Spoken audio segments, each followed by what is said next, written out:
So I'm here with Louis Silberwasser, who is the Executive Vice President and Chief Content Officer of Discovery Networks International. Now, you've been with Discovery for how many years? I think it's going to be 12 years. Okay, and so you've been in leadership position in strategy, marketing, sales, and business development. But now you're leading Discovery's new production and development unit that's focusing on developing global content for Discovery's portfolio. Now, Louis, I know you're here to talk about what you see as a strategically significant move in Discovery International, but I wondered if we could begin by briefly talking about taking stock of where you think Discovery is now. You've been 20 years in the US, 25 years in the US, 20 years internationally. Where would you place Discovery internationally? Well, I think it's been a very interesting and amazing journey for Discovery. We are in the business, what we say, we're in the business of satisfying curiosity. That is our remit. And throughout this journey, we've sort of launched channels around the world. And now we have, as you saw on the tape, a variety of channels that are in most of the countries in the world. We reach about 1.5 billion subscribers, 180 countries, brands like Discovery Channel. Everywhere you go, people know about Discovery Channel, and same thing happens with channels like Animal Planet, Science. We're in the process of rolling out TLC. So it's been an amazing journey for Discovery, and we've always been sort of at the forefront of new technologies, whether it's HD, for example. We were one of the first companies to launch HD channels, and now we're one of the first companies to do a channel in 3D. And you say now that you're moving from being a great platform company to being a great creative content company. What does that mean? Well, I think it's part of the evolution that we have as a company. The first 20, 25 years, a lot of the focus was on getting real estate, getting shelf space, getting our channels distributed, making sure that our clients had the right portfolio of channels from us. And now we're at a point where we need to sort of make sure that those channels that have the best content in the world. So we have invested over the last few years. We've sort of upped the amount of investment in content. We've gone from about $600 million to about $1 billion in the last 4 years. We're getting more creative people on board. We launched this production and development unit, and we're now looking at content as the next driver of the company. Instead of just launching more channels, it's now about making sure that our content is the best it can be. So it's, in terms of your sort of development strategy, it's partly more channels, but is it more markets as well? It's both, and it's interesting when you look at the international marketplace and compare it with the US. The US is pretty much 100% penetrated in terms of pay TV or multi-channel television. That doesn't happen in the international marketplace. I mean, still a lot of the fastest growing countries in the world have penetration of only 20-25%. So there's huge growth opportunities for pay TV to grow, and that will require that for Discovery to be in more markets, but that will also require for Discovery to be and to have a better portfolio of channels around the world. Discovery Channel is the primary channel of the international division. So now we want to make sure that not only Discovery is strong, but all of the other channels that we have in the portfolio are as strong as Discovery. So if we look at something, we look at Discovery's output first of all, globally, does that content work globally, or are you having to tweak it for the international market sometimes? I think it's one of the best questions that sort of us that work on television around the world have. Can you have one show that the same show works everywhere? And our position would be that in many cases that is the case, that you can create a great franchise that travels everywhere. And there's many examples of that. One of our best, I would say, examples is Deadliest Catch. Deadliest Catch is one of our top franchises, if not the top franchise on Discovery Channel. Very high ratings. And that show is successful pretty much in every market around the world. So I have a tape here about it, because I think when you see it, what you will see is more than just a great factual show. It's about the stories, it's about the people. And I think some of those stories are universal. And I think when you are able to achieve that, the show, it can be a global show immediately. So let's watch a tape on Deadliest Catch.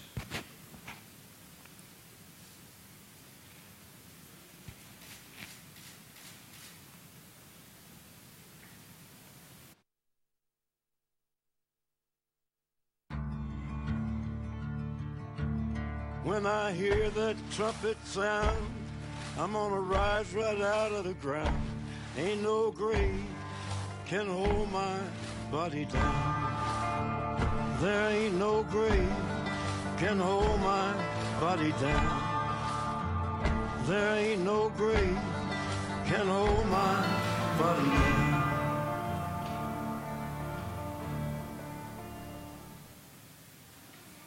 And sometimes we take a show like that and we don't have to do much to it. You know, we dub it in many languages, but that's basically it. In other cases, we have, for example, a show called Cake Boss. I don't know if you're familiar with it, but Cake Boss is a very American guy who lives in New Jersey, so of Italian descent, and he has this show where he basically runs a bakery. And some people say, well, the show is about food, but it's really not. The show really is about him and his family and sort of the way he operates. And that's another of those shows that work very well pretty much everywhere we put it. But what we've done in some cases is we take a show like Cake Boss and we take a guy like Buddy and we flew him to Italy. And in Italy, he did a version of the show where he wanted to sort of learn where he came from and his ancestry and the whole sort of Italian part of it. And it was great. And it became even better than just Cake Boss by itself. So I'll show you an example of that too.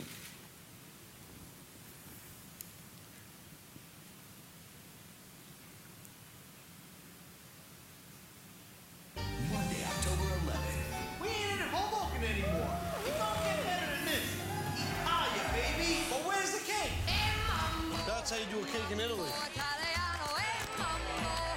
And then I hear a voice. Are you crazy? You better get back here. 1, 2, 3, good. Yeah. All right, so what'd you wish for?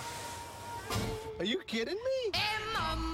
All new episodes of Cake Boss premiere Monday, October 11th, only on TLC. So these are examples of sort of global shows, but we also have a lot of examples where we commission and we produce only for the local market. So we may have a show that, for example, the bicentennial of the Mexican independence, it was, pretty much a very high rating show for Mexico. In Europe, we do a lot of those things where we take topics that are very local, and the combination of that local strategy with the global strategy, I think that's what makes our channels what they are. And I think that's why people sort of are attracted to our channels, because it has that combination of the best of both worlds. You've also got some niche channels, haven't you, which are relatively new. Are they local or are they global?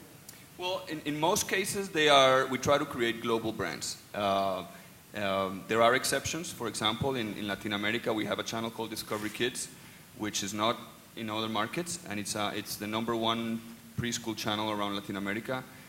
It's actually the #1 pay TV channel in Brazil, higher than any other channel. So we have experiments and we have situations where we've had the opportunity to launch a sort of a local market channel, and we've done pretty well with it. So it depends, but in general, most of our strategy is about creating global brands and global channels around the world. So for the last year, you've been involved in this very major strategic rollout of TLC internationally. What's the thinking behind that? Yeah, TLC has been another of those sort of great initiatives for Discovery. When we looked at our business, Discovery Channel, clearly it's a great channel. It's in 180 countries. And the audience primarily is a male audience. So we basically said, oh, well, we're missing a trick here. We need to sort of have another big channel like Discovery that can attract females. So in the United States, we had TLC, one of the top 10 channels in television and mainly attracting women. So we sort of borrowed that concept, and we're now in the process of rolling TLC around the world. About a year ago, we launched in Norway. It's launched in Poland, it's launched in Russia, it's launched in Romania, in Sweden.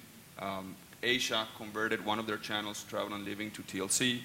And now we recently announced the launch in the Netherlands. So TLC, it's on its way to becoming one of those big brands for Discovery, and we're pretty happy with it. Oh, it's doing well when you launch it in these places. It's doing really well, and it's an interesting channel where I think it's going to require us to do even more local content than maybe a Discovery. We have on TLC in Norway, for example, a year later, we're now in sort of the top 8 channels in Norway in pay TV. In Poland, we're now the #1 lifestyle channel. We are ahead of sort of the local lifestyle competitors. And I think one of the interesting things about TLC is that it allows for that localization of formats and of content. We have a great show that we sort of had a deal with Renegade in the UK. It's called Don't Tell the Bride. I think it's a show that runs on BBC Three, I believe. And we sort of acquired the format, and we're working with them very closely to produce the format in a couple of our markets. So there's Don't Tell the Bride in Norway, which has been a complete success for us. So we see things like that adding to the proposition of TLC. And I think for the people here and the production community, it allows, TLC will be one of those big avenues for ideas and formats and new executions that will be very interesting. So I want to show you a tape of Don't Tell the Bride in Norway.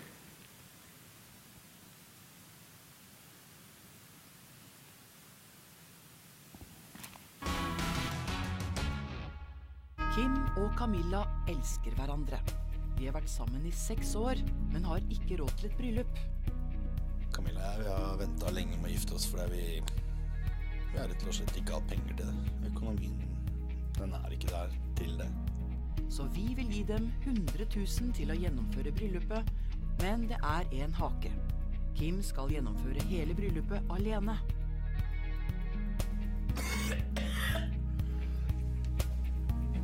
Vil Kim klare å møte Camillas store forventninger? Vil hans forlover Rudi være til hjelp eller hindring? Og vil Kim klare å finne bryllupskjolen Camilla alltid har drømt om?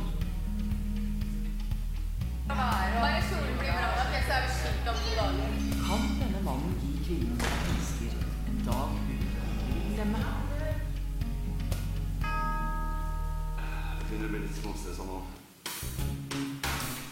I'm not sure if you know, the premise of the show is that the groom has to set up the whole thing, and the bride basically has to go along with every decision that he's made.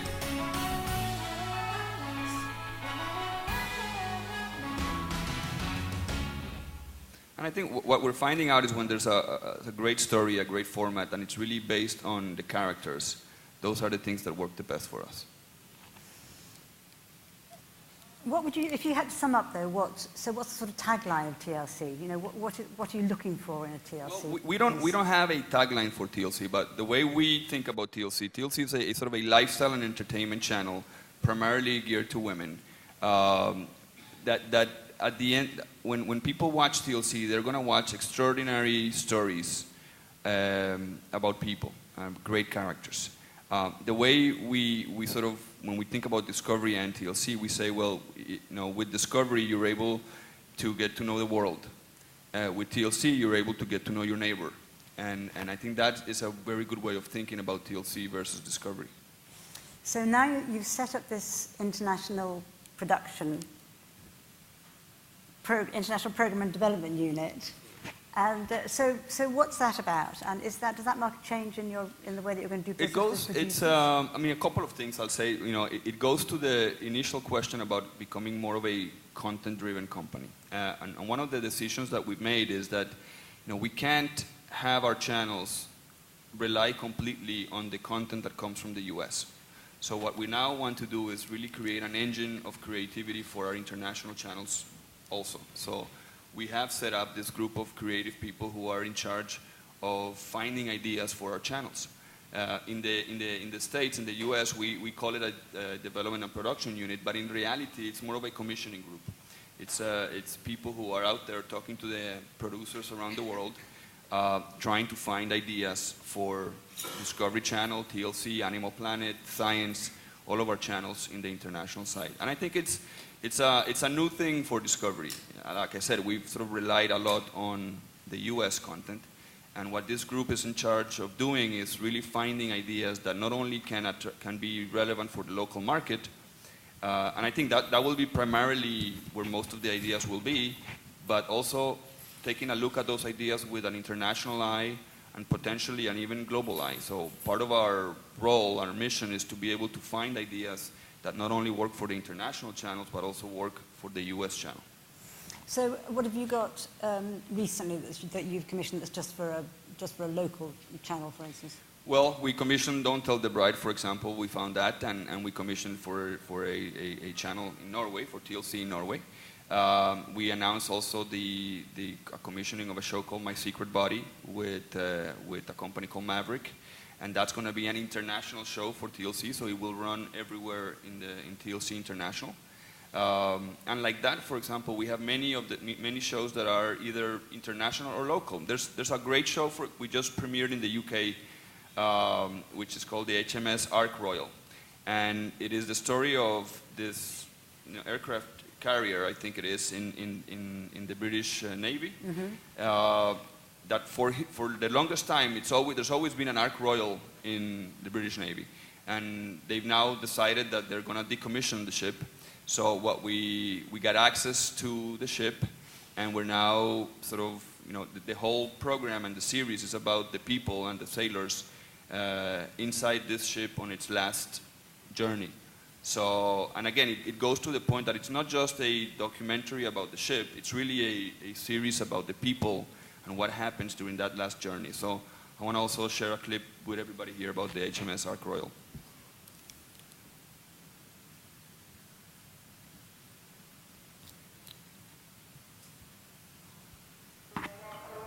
Discovery celebrates. This is the best job in the world. More than just a ship. Everyone's heard of the Ark Royal.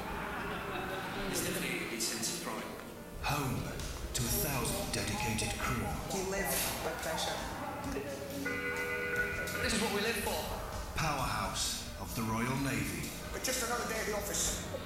Guardian of the skies. I mean, we're there to save people's lives. That makes you realise the importance of this ship to the nation. Exclusive access to the final voyage of a national icon. HMS Ark Royal, the brand new series, coming soon, only on Discovery and HD. Yeah, and it's an example of a show that will logically and primarily do very well in the UK. It will run in some of our other channels, or other markets, but it's primarily designed for the UK marketplace. So essentially, you've got you're putting a call out to producers for a lot of ideas currently for the sort of international push. That's correct. I think that the rollout of TLC plus the expansion internationally in many of the markets around the world, I think it's a great opportunity for the production companies to engage with us in a conversation about ideas, pitches, developments. We're looking for series. One of the things that I would say is primarily we're looking for series, not one-offs. We're looking for stories that have people, that have great characters in it.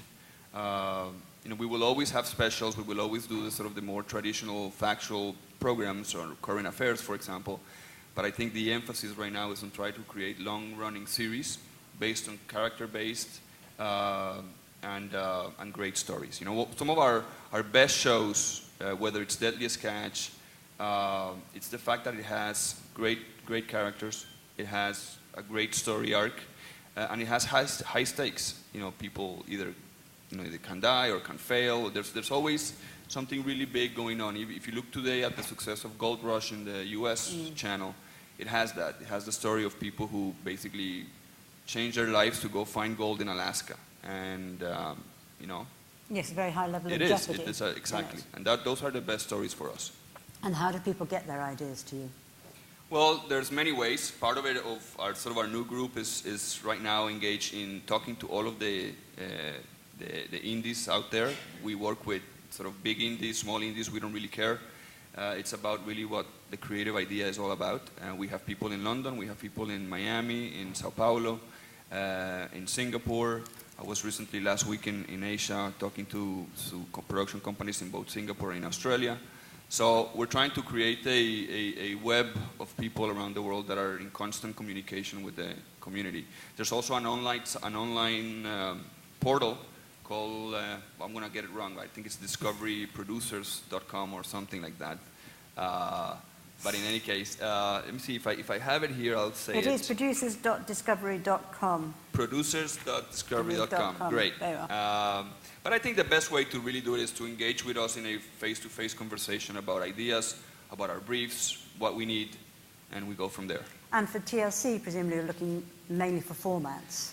Yeah, I mean, I think for TLC, stories always work great, and we're going to get a lot of great stories, from the U.S. And if we can find them in the local marketplaces, that's great.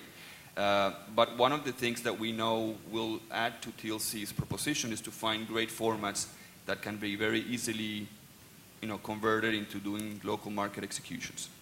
Don't Tell the Bride is a great example of that, where we've done Norway, and then we also are doing a Polish version.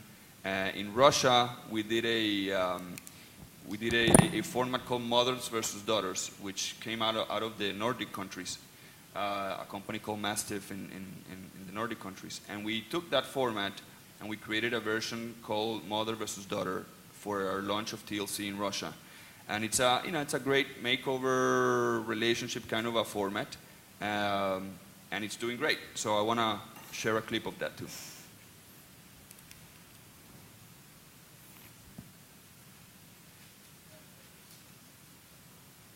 Когда дело касается дочерей, мамы говорят, мне лучше знать. Когда дело касается матерей, дочери говорят, это несовременно.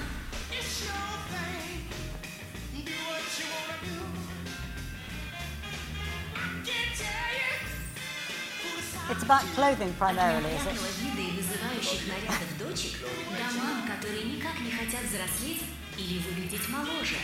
Мы начинаем войну за стиль. В премьере нового шоу Алла Довлатова и прокурор, и адвокат, который предлагает модные решения для всех возрастов. Дочки матери. В воскресенье в 20:35 только на TLC. I think when you see this example and you see the example in Norway, you see a global brand, but you also see a very local taste. And I think that's the key to the success of this brand. Now, Discovery is notoriously tough in its deals, its rights deals with producers.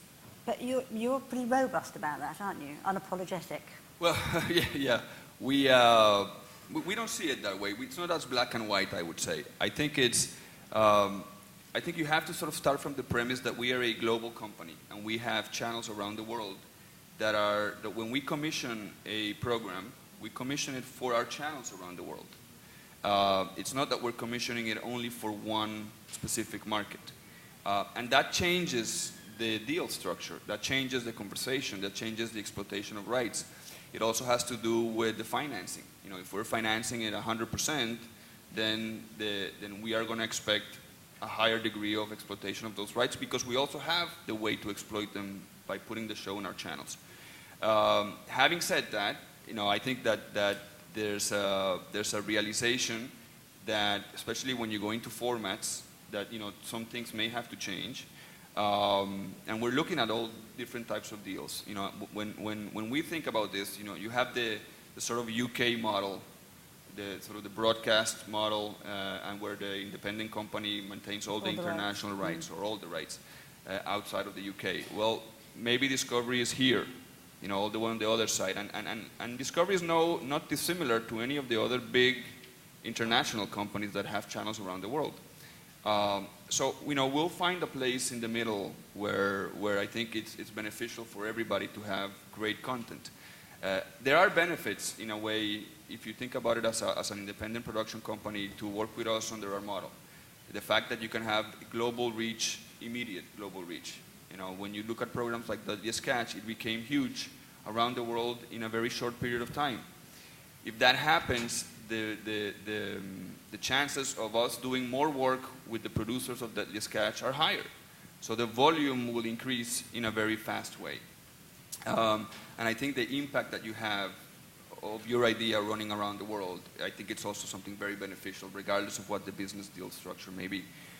So I think there are benefits, and we have done great things with production companies over the years under our system.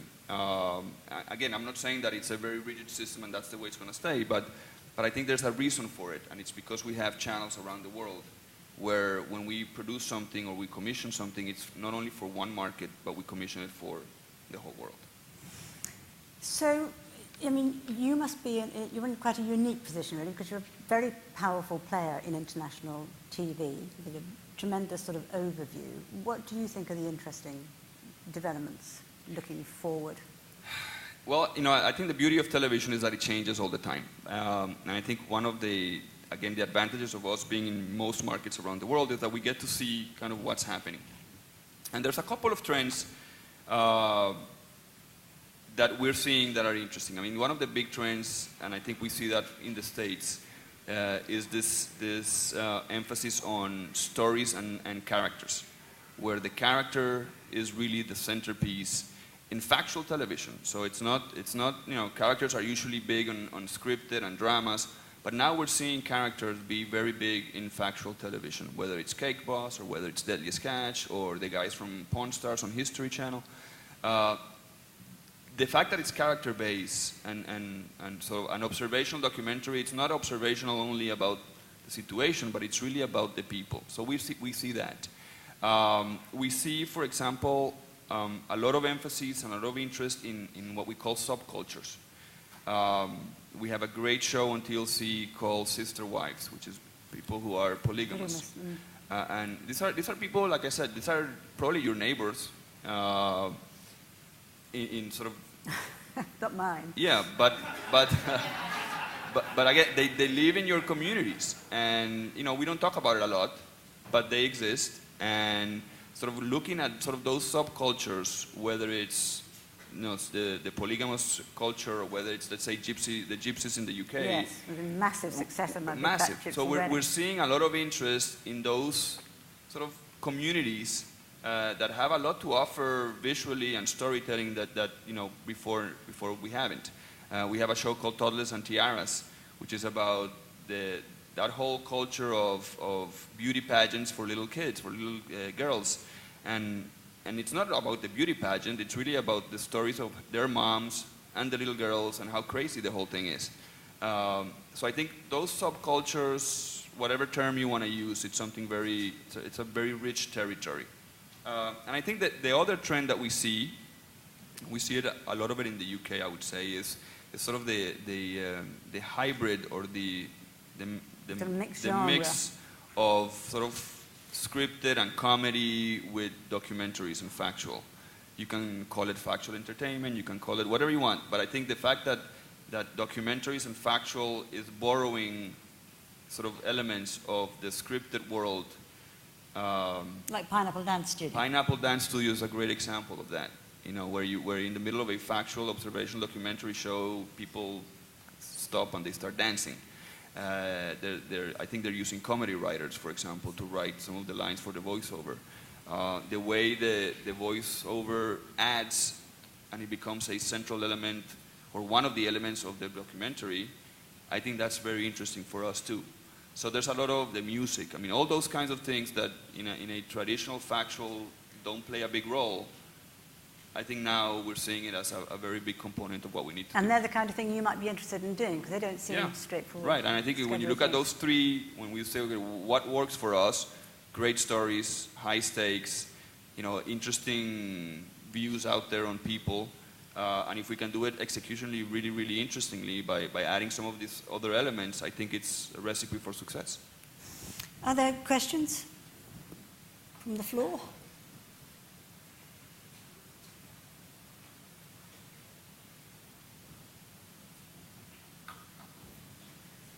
Gentleman there.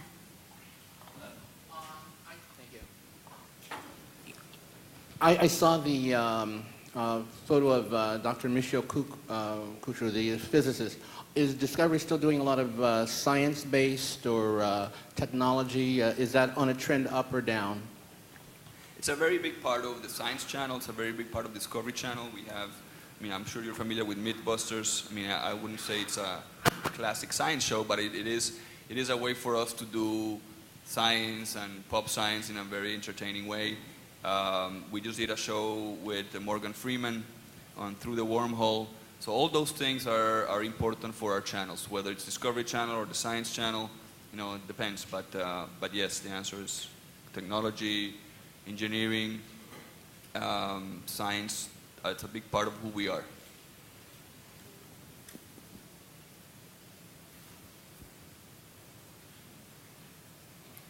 Gentleman there. Hi there. I just wanted to applaud you on your producers portal because I think there's very few broadcasters out there that have such a connected way for the creative community to connect to broadcasters. But what I want to ask you is, beyond that, do you have any sort of roundup of producers throughout the year where you give them briefs for types of documentaries or factual programming that you're actually looking to fill some hours with?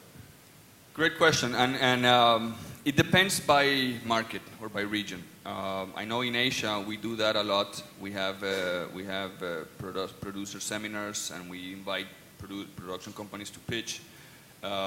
We have a process in Australia called Ignite, where sort of same idea. We used to do it in Latin America. We don't do it now. We have more of a sort of one-on-one conversations, and we're pretty open to having those one-on-ones. We don't need to. It doesn't need to be through a big event.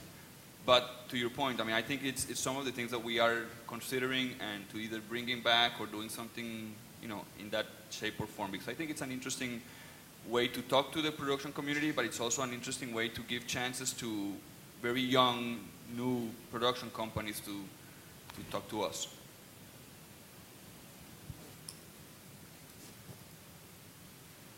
Any Don't other be shy. questions? No. No one else? Well, thank you very much indeed, Lewis.